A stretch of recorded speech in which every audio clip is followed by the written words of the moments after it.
Well, happy Thursday. For me, it's a rainy Thursday. It's fully fall weather here. How about for you, Attilio? Yeah, cloudy, but it feels really good. It's like Yeah. 75 or something here. Yeah, it feels great here. Nice. Well, Attilio and I are coming off of the heat of kind of 2 weeks of lots of travel, almost even like 3 weeks of the process. And we were attending some mental health conferences, Wise Practice Summit, the Mental Health Marketing Conference, some concerts for Attilio as well. A little bit of fun, a little bit of work. But with that, I was doing some speaking sessions at some of these conferences, and it's just funny. This topic of capacity comes up, and I really noticed it in myself, in our team's capacity, and other places. Is when you want to do lots of things, it takes up your capacity. When you want to grow your company, we're really specifically going to be digging into the 4 levers that you can consistently pull to have increased growth in your private practice. A lot of the conferences that we went to were talking about growth in private practice. We were sharing some of our content, some of our insights for how we do it, and even hearing and learning for some others. And so today is just kind of be a quick little recap of 4 big things in order to leverage your limited capacity or increase your limited capacity. You, as a practice owner, are one person. If you want to build a 6-figure business, if you want to build a 7-figure business, and definitely if you want to build a multi 7-figure business and or have a modicum of sanity into your life, you have to figure out this issue of capacity. Today, we're going to talk about how to both a little bit increase your capacity, but really utilize the limited capacity you have, but still get more done. Yeah, great introduction. I think this is really interesting. Actually, I think I probably realized it for the first time. When was it? When was meeting you in Kentucky? But we met and rubbed shoulders with a lot of private practice owners that were like 30 plus clinicians, right? And they still had problems. And this was probably one of their number one problems that they had was capacity. And I'll just give a quick little rundown for our 4 levers. Would that be a good Yeah. launch into this? So that way we can kind of hook around.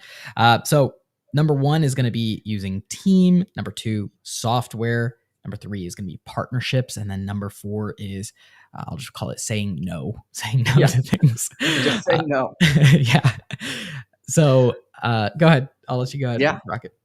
The number one takeaway is the practice owners that I spoke with at all of these conferences relied heavily on their teams.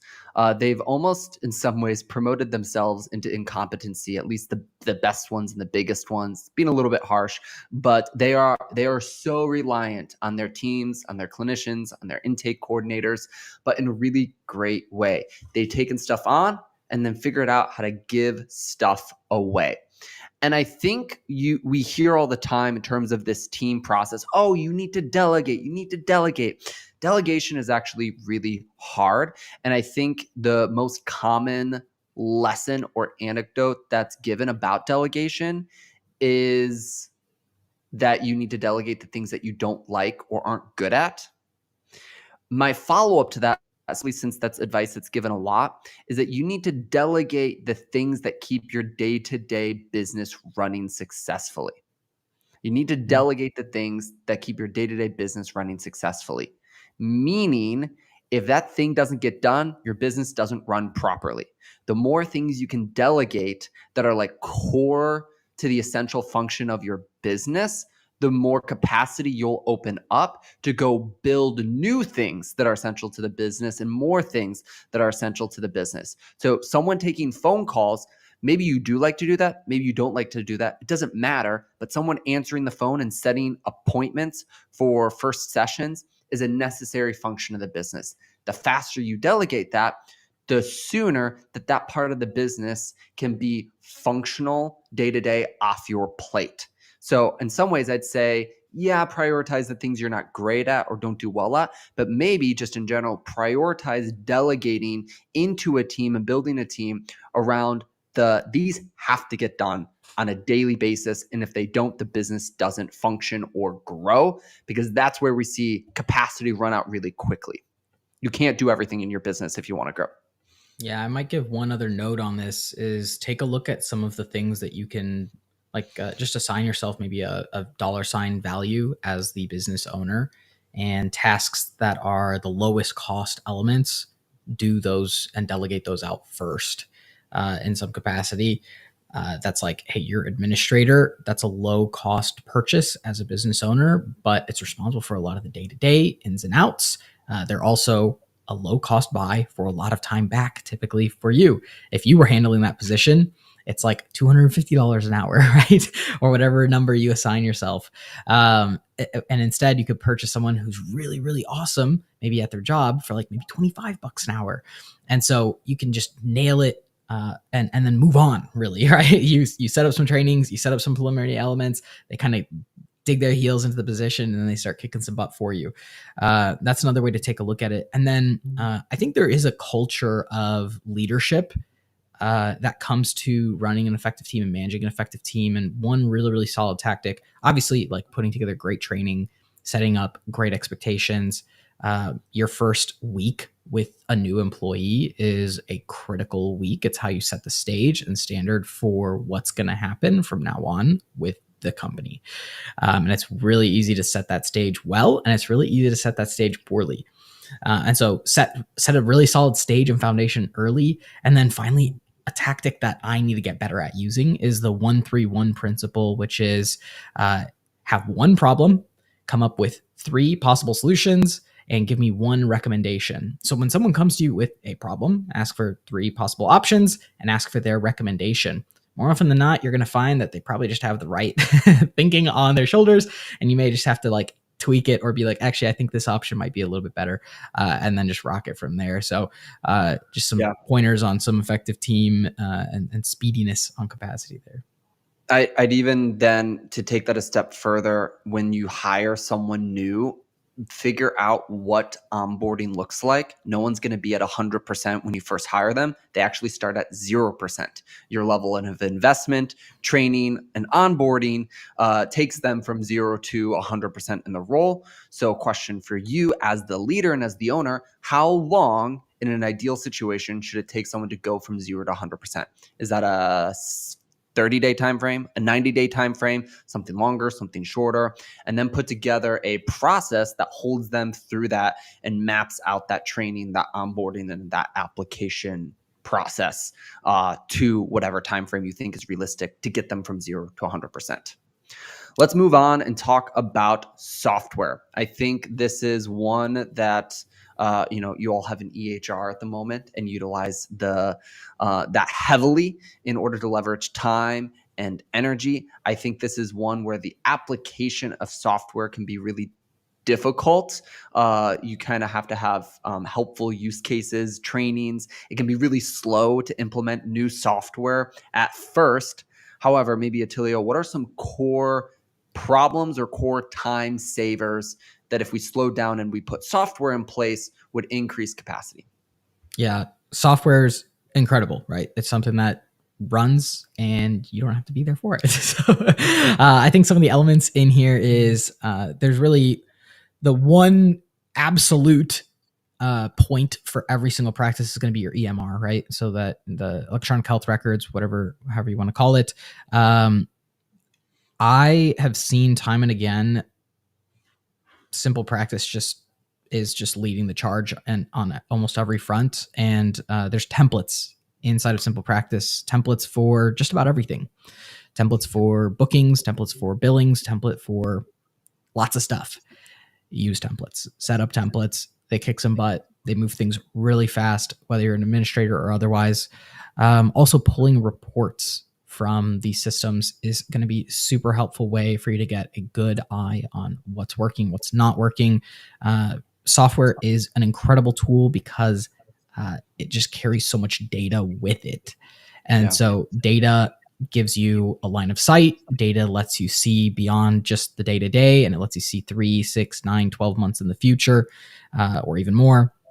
And then it also lets you see sort of past trends. And so that's going to be your electronic health records. The other massive piece of software that is kind of a underground target in the mental health space, but it's very prevalent in every other industry, is going to be your client relationship managers. So Therapy Flow has an I'm just going to say it, the best client relationship manager out there, quite frankly, I think.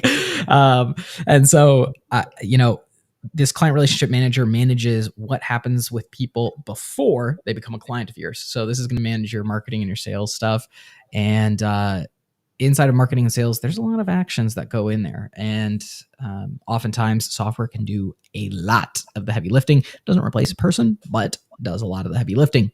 And again, templates, automations all exist in there. Hey, when someone calls me, I want to have a text message automatically go out to them saying, sorry, we missed your call. We're going to get back to you right away. There's an emergency, please call 911, right? Or things like, hey, when someone sends a message, maybe someone should get contacted. Or when someone fills out a form, notify my administrative team. Or, hey, when someone is marked as abandoned, they're added into my newsletter, which goes out once a week or whatever it is. And so elements like that just really elevate the process, and your end user, your clients, your prospective clients can actually feel it, and they sense, wow, this is a well-oiled machine, and it improves the experience, it improves the therapeutic process, etc. Yeah. I think even just having time set aside to say, hey, is there software that can reduce this friction? Is there an automation to put in place? Can I speed up the work that my current team is doing with a piece of software, even creatively, note-taking, template-wise? Slow down so you can speed up. Let's talk about partnerships. I think there are a couple forms of partnerships, and I'll talk about two different ones and whatever Attilio wants to add as well. Partnerships that can really increase capacity are mutual beneficial partners. I think of referral relationships, right? As a hospital is referring to you as another therapy practice with a different niche. Like, those are great partnerships on a marketing level, but you can think of recruitment partnerships. You could think of like sales or intake partnerships or vendor partnerships. You could think of brand partnerships. There's a lot of ways that you could take, oh, these people have the ability to send stuff my way. But I'd also almost put vendors, like highly specialized vendors, also in the category of partnerships of, hey, I'm going to go purchase this mental health recruiter as a partnership, right? And they're going to help source all of my next 5 clinicians that I need to hire. And I'm going to pay them to partner with me on my recruitment process to speed this up. And I think the big category is like business growth partnerships. Talked about this in my newsletter earlier today, but energy is the thing that mixes in with capacity. You might have the capacity to do a lot, but in terms of time, but if you don't have the energy to do stuff or the energy to tackle the hard stuff or dig in and do the work, you're going to not get very far. Partnerships either provide energy where you don't have it, aka resources or energy, and or they can give energy into your business by providing clarity or action or supplemental help. I think one of our biggest roles, Therapy Flow, I think of what a practice owner told me a couple months ago. She's like, I've made more progress in my business in the last 3 months than I did in the previous 2 years before working with you guys. And it's not probably because we gave her any fundamental new thing that she didn't know to do, but we provided direct energy to consistently take the next action that was going to be most helpful for her business. So getting energy from your partnerships is going to be really helpful. Yeah. The only thing I'd add here is partnerships are not like clients. So I think when we see clients, it's this one-on-one relationship. Typically one partnership is worth like 5, 10, 20, 100 clients, right? This is one person who, maybe it's a referral partner who continues to give you clients, right? So you acquire one partnership and you get a stream of clients. You don't get a new client. And so compounding on partnerships and relationships really is how you build a big, solid, real business. Yeah. And then let's talk about the last piece, which is saying no. I think the one thing and the appropriate thing to end on, we talk about it through the lens of shiny object. We talk about it through the lens of a number of different categories, but I think there's 2 formats. I think the smaller you are, the less that's defined, right? When you're first starting out, you have to say yes in some ways to a million things because you're building it all at once. But in reality, you just have to say yes to the very next thing. If you try and do a bunch of things all at once, you're going to fail. On the flip side, once you have gained a little bit of momentum, maybe you have 10 clinicians or 20 clinicians, you've done a lot of things right. You've seen the growth process, but you're trying to move more, grow more. There's a lot of great avenues of growth that open back up. Wow, I could add these types of products, or I could hire clinicians, or I could launch a second company. And then suddenly your opportunities become even more attractive. But that also means that they would suck even more capacity. The ability to discern what your very next step is and say no to everything else with like a concrete certainty is going to be a massive indicator at when and how quickly you see your outcome. Yeah. This might be one of the largest contributors to any success that I have seen for myself. Is understanding that it's okay to say no to more things than you say yes to, and it's very okay to tell a lot of no's, like say just quite frankly a lot of no's. And the reason here is because it creates focus, it creates clarity. When your team comes to you with something, it's okay to say no.